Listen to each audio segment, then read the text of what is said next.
Aller in trouble, and they're going to get to him. Down he goes. Anthony Smith with a sack. Throws to his left toward the end zone. Leaping catch made. Gears, the tight end. Here it comes.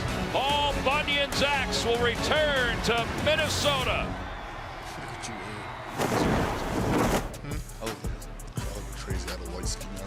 Good look back at Minnesota. What a good year the Gophers had, winning 8 games, including capturing a bowl game. They get started on a Thursday night against Buffalo, an FS1 game. We've got them against Northwestern State the following week, and then a really interesting non-conference game on the road against Cal before a bye week, and then opening Big Ten play at home against the Rutgers Scarlet Knights. Thrilled to have 3 of the Gophers here with us. Anthony Smith, Darius Taylor, Coy Perich. Welcome, guys.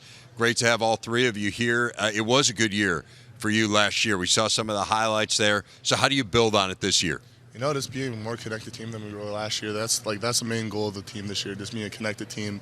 Obviously, you lost a few pieces last year, but, you know, just building off of the guys that last year, what their leadership skills were, what you do and don't like, and just building off of that. How do you get more connected? What's the key to connectivity? You know, just being around people that you just don't know. You just having a conversation with a person in the locker room that you don't know, whether that's an offensive tackle or even a newcomer, you know, just find what they like and don't like. Darius, how do you build on this? I say the biggest thing is just being around the guys. The freshmen that come in, just building those relationships early, and it just creates an environment in the locker room that everybody's connected, everybody loves each other.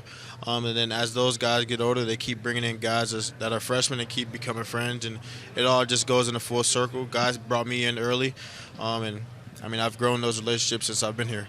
Well, part of being connected is spending time together. As you said, you guys have gotten to spend some time here in Vegas. Coy, tell me a little bit about dinner last night. Sounds like it was pretty good. Oh yeah, with the Carver Steakhouse. It was a great steakhouse. Did you do some damage? Oh yeah, got me that filet mignon. Ooh. Mashed potatoes were crazy. Mashed potatoes, that mac. Oh boy, I need that. Me and Coy finished like 2 pots of that. Mm-hmm. And then another steakhouse tonight. Is that what I'm hearing? That's what I'm talking. We on a rooftop. Pretty sure we got the best. I heard the best view in best Vegas. view and best service. That's what Coach Fleck said. So I believe him. Well, you believe him. I believe him. He says his favorite place. I believe him. Absolutely. So talking about Coach Fleck, you know, he just got a contract extension.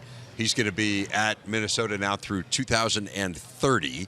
So he obviously has been a pretty amazing fit here for the Gophers. We were talking about it a little bit with him. You're an in-state kid, Coy, so you've had a chance to kind of watch this and watch the evolution of the Gophers. What do you think makes him such a good fit? Yeah, I think Fleck has done a really good job. I mean, just going off his recruiting, he's kept in the last 4 in-state top recruits. I think that becomes very important, and that's a big future for us as the Gophers if we got to keep doing that, and that's how we got to keep getting better. He's such a high-energy guy. We saw evidence of that both when he was on the set and when he was at the podium. Is he always like that? Like, give me a sense of a day-to-day Coach Fleck. Yeah, he's always like that. That's just his personality. That's not a front or just a show act or anything like that. He's like that every day. It becomes infectious when you're in the room and he has all that energy. It gives you a little bit of energy. But then there's also guys in our program who don't speak out as much or aren't as loud, and they fit in just fine. Because as long as you're upholding the standard and keep rowing in the same direction as the team, that everything will work out. And yes, his energy is great. That's what brings our team together. That's what gets a lot of guys here is his energy, and he's always going and rowing, and he's always happy, and he keeps you going in the right direction. Anthony, what do you think makes him kind of the right fit for Minnesota? Why is he the guy who's found this level of success? And they harped on just the connectivity that he brings to the team. It's like no other. Seriously, I mean, I've been here for the past 4 years. DT's been here for the past 3 years. Coy's been here for the past 2 years. I mean, it's hard. I mean, I've gone through 4 defensive line coaches, have all the reason, and he brings the team together. He's such a great guy, and his energy is contagious. You just want to come to work every single day with a smile on your face and your best foot forward. Well, part of the identity of this program for years has been running the football. And, Darius, I know, I mean, you ran it fine last year, but it wasn't where it had been in previous years. So kind of how do you get back to that identity of the grinded out, go for run game? I think that is my job to take accountability for that. There's plays where I could have made better cuts or I could have made better opportunities for the team. But it's also a team effort. There's a lot that goes into it. That's like the chemistry between us and the old line this year. It's really exciting to get that going. In fall camp, we start here on Sunday, and the tight ends and understanding the scheme and making sure that everything is just rolling in the same direction and everything is going well. I'm excited to get that going and brewing for the season, and I'm excited for this year. A lot of new faces on that offensive line. Tell me about that group. It is. It's great. They're doing really good. I'm excited about them. It's great to build that trust between. I don't think it's necessarily chemistry, but a lot of it is trust. Trusting that in the gap scheme that they're going to do their job and get the blocks there, because it's their job to get me a hole in gap scheme. But when it comes to zone scheme, it's my job to make them right. It's my job to set up blocks for them and make them better. So I think that is a big trust, and that they can trust me and I can trust them. And I think that'll propel us off into the season. Coy, tell me a little bit about what last year was like for you. You're a home-state kid. There was a ton of hype, heavily recruited, and you came in and really from the word go were huge for this team, end up being an all-Big Ten pick in your freshman year. What was it like to live up to all the expectations that people had for you? Yeah, I had a great time. I had a really great freshman year. And I'm going to give credit to my teammates and coaches. They really brought me in, especially in the summer.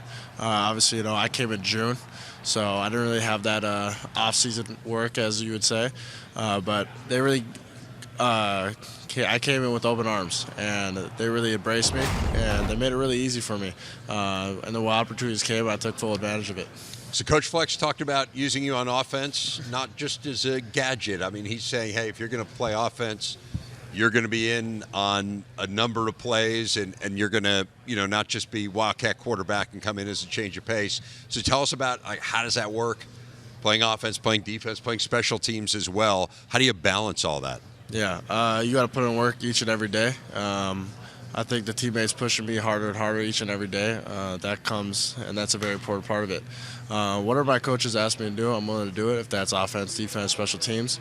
And each and every down, I'm willing to give my best effort.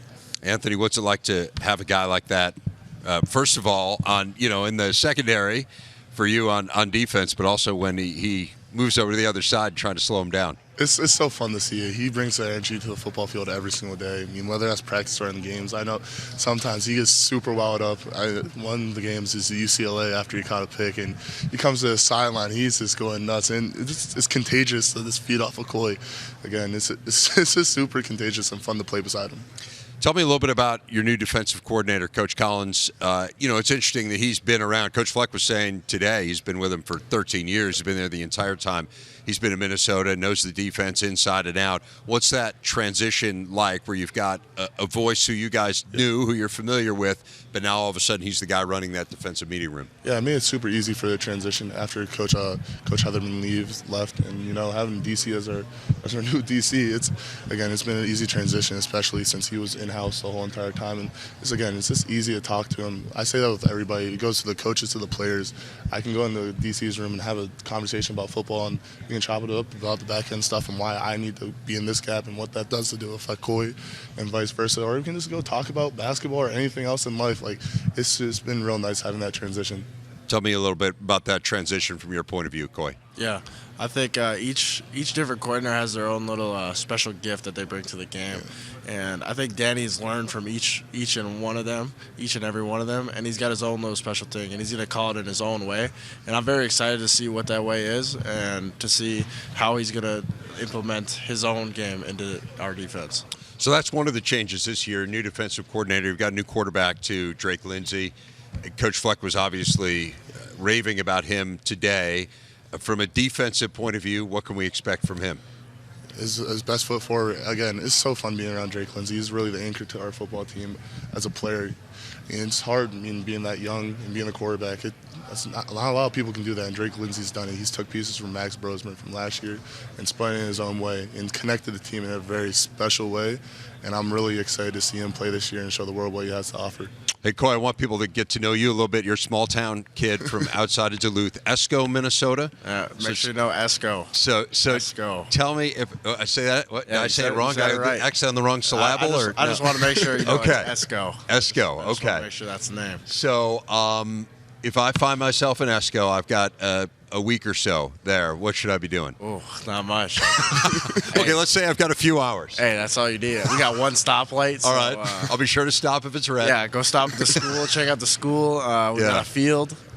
We got Tequila Town, I think is what it's called now. It's our shop. And Whoa, back up there. it's called Tequila Town. It's right across from the school.